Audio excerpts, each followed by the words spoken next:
Com informação responsável, refresque a cabeça. Drops, com a de refresque a alma. Drops, drops, drops, drops.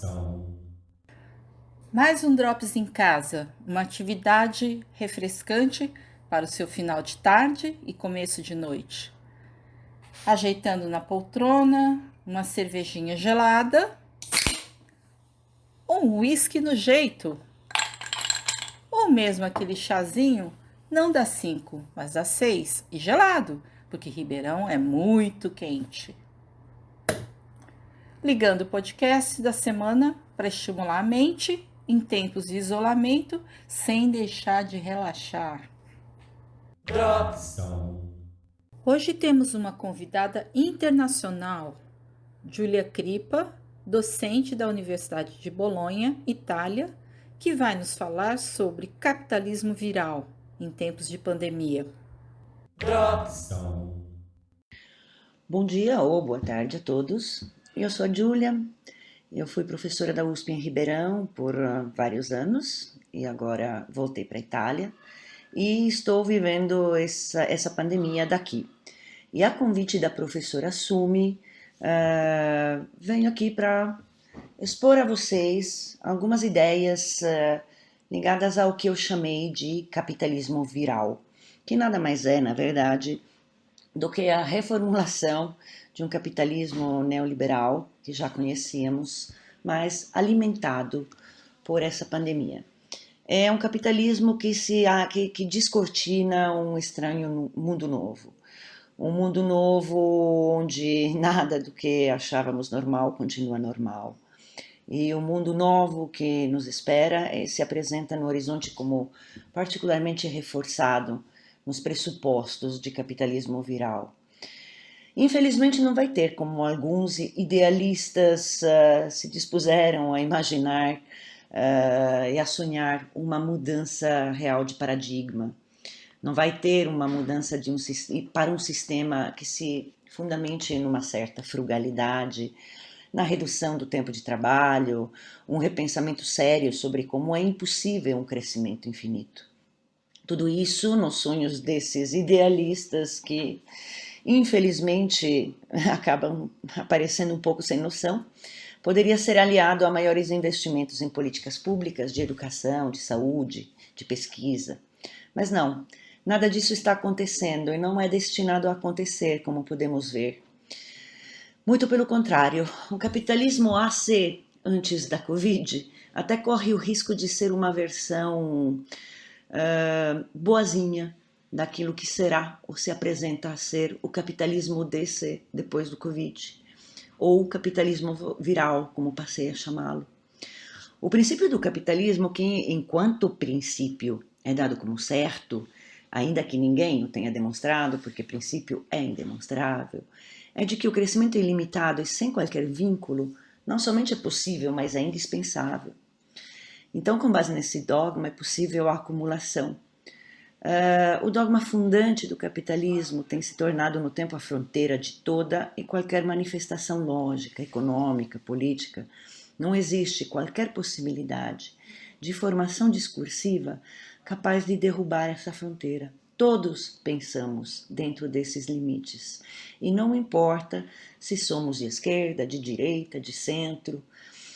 Nesse sentido, o capitalismo depois da Covid, esse que eu chamo de capitalismo viral, se alimentou e vem se alimentando durante essa pandemia de uma crise estabelecida em primeiro lugar como sanitária, mas que logo tem assumido feições de crise social e até de mutação do vírus em algo moral, através de respostas frequentemente muito autoritárias e exemplares sobre aqueles corpos rebeldes às restrições.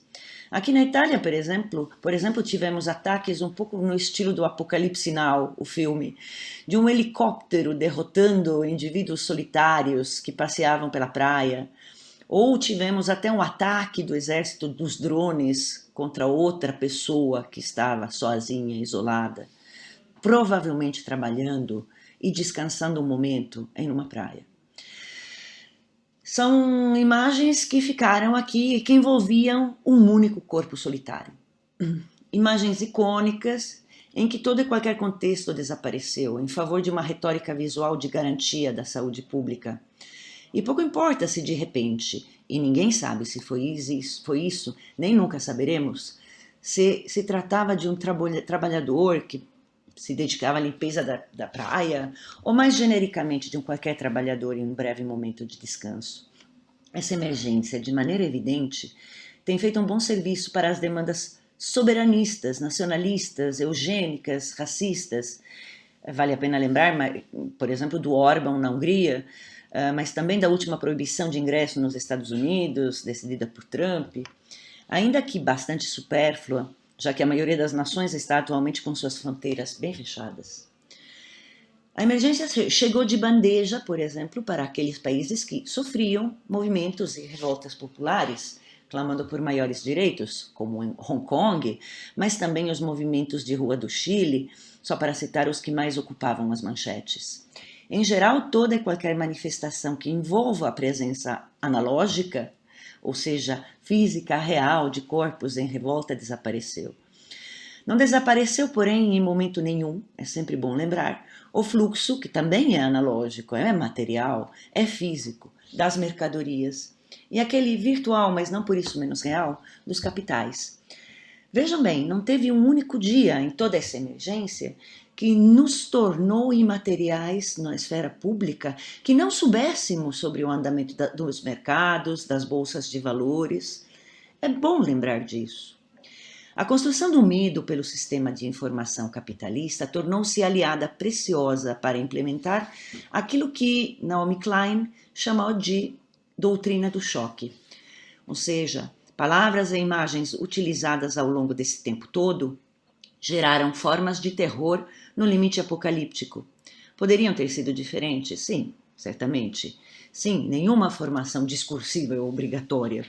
No lugar de formulações terroristas ou belicistas, no lugar de demonstrações de força desproporcionais e velhacas contra corpos inermes, sempre pode ser escolhida uma maneira honesta de apresentar os fatos e as soluções possíveis. Mas aí a doutrina de choque custaria ser realizada com tanta facilidade. Quem discorda ou desconfia de que não é para o nosso bem, entendido como o bem de todos, que uma série de mecanismos de controle que estabelecem novas biopolíticas e necropolíticas são colocados para funcionar, se torna um novo herege. Se de um lado é preciso fundamental e certeiro acreditar no que a ciência nos diz, é também verdade que isso se transforma em uma crença que impede qualquer outra discussão ou debate. Incomoda-me, por exemplo, o fato de que havia uma emergência do que passamos a chamar de tecnociência, que nos provocava desconfiança, não pelo seu método, vejam bem, rigorosamente científico, mas pelas suas finalidades. Havia reservas sobre seu ser sujeita a um sistema de produção cruel que não desapareceu, mas se tornou esse capitalismo viral. O medo induzido em todos nós não mais permite essas reservas. Tudo se tornou imposto por comissões, grupos de vértices, técnicos especialistas, cujos critérios de escolhas não são dados para nós conhecer. Essas formas de governança em ato não consideram em momento nenhum a possibilidade de participação mais ampla da população, porque a população não conhece, não tem instrumentos de compreensão. Em breve, a população não é confiável. Portanto, essa população de corpos é a priori excluída das decisões. Governa-se pelo medo, é uma medocracia essa forma de governo do capitalismo viral. Medocracia é aquela forma de governo que vê positivamente o uso de álcool e tabaco como formas de controle nas casas em que somos reclusos, que vê positivamente a produção de pizzas e bolos e comida em quantidade dentro de nossas residências. Por outro lado, a medocracia vê como postura lamentável quem corre na rua, quem pratica exercícios nos parques ou nas praias, mesmo sozinho, e no mais profundo respeito das regras de distanciamento entre os corpos. A meu ver, a política do medo pelo corpo, profano veículo de infecção, bem se implantou nas piores raízes cristãs da concepção do pecado e da punição. Os corpos agora são todos potencialmente impuros e contagiosos. Depois de anos de hedonismo e culto do corpo, de vida gourmetizada, de ideias de juventude eterna, de horror ao envelhecimento, e esse vírus privilegia a eliminação de corpos velhos e doentes, improdutivos, a Covid-19 permitiu a revanche do moralismo mais radical. O que está acontecendo é uma mutação moral do contágio, que é moldada pela estrutura que a informação sobre a quarentena assumiu. Primeira etapa dessa mutação moral foi, é claro, a imposição necessária do distanciamento corporal, que em termos linguísticos foi definido distanciamento social. As palavras têm peso. A distância dos corpos, que é física, se torna afastamento da empatia. Da física à sociedade, através de uma alquimia linguística banal, o passo foi bem curto. O afastamento se tornou um fato social na medida em que provocou a desagregação de um sentir comum. O outro é distante não somente como corpo, mas como entidade pensante. Sua presença, graças às metáforas bélicas, se tornou inimiga. Em um segundo momento, nos foi ensinado que os corpos que correm, mesmo distantes de nós, representam a desobediência, a antissocialidade doentia do egoísmo. A mutação é moral, então, no melhor espírito do capitalismo viral. De fato, não possui qualquer relação com a preservação da saúde dos corpos, na medida em que a maioria das empresas produtivas que precisam da mão de obra presencial nunca pararam durante essa emergência sanitária. Os corpos produtivos, em sua maioria proletários, na hora do trabalho, não tiveram silenciada sua exposição ao risco. Ela foi transformada sublimemente em sacrifício necessário, a ser, retoricamente, mas não economicamente, ressaltado, como heróico na hora do trabalho. Mas quando esses mesmos corpos são detectados em seus momentos de descanso, eis que se tornam pecadores. Divertir-se é inaceitável. Sacrificar-se em nome do PIB é desejável, mesmo que o risco representado por esses corpos para um bem-estar do coletivo nunca identificado, claramente seja infinitamente menor. Quem está sujeito à contaminação viral, se um corpo passeia solitário na praia, se um corredor com sua mascarazinha atravessa a rua para não cruzar com ninguém, se a família ampliada de parte de um condomínio come junto no teto do prédio, sem se aproximar muito um do outro, o verdadeiro perigo passa a ser o contágio moral. Outros podem querer se reapropriar do tempo do lazer, apesar de todos saberem como nos comportar, porque todos aprendemos as regras de base para evitar riscos à saúde. O gozo deve ser vigiado e, possivelmente, punido. Drops. Muitíssimo obrigada, querida. Entrou por uma porta e saiu por outra. Quem quiser que conte outro podcast, coloque seu podcast na roda.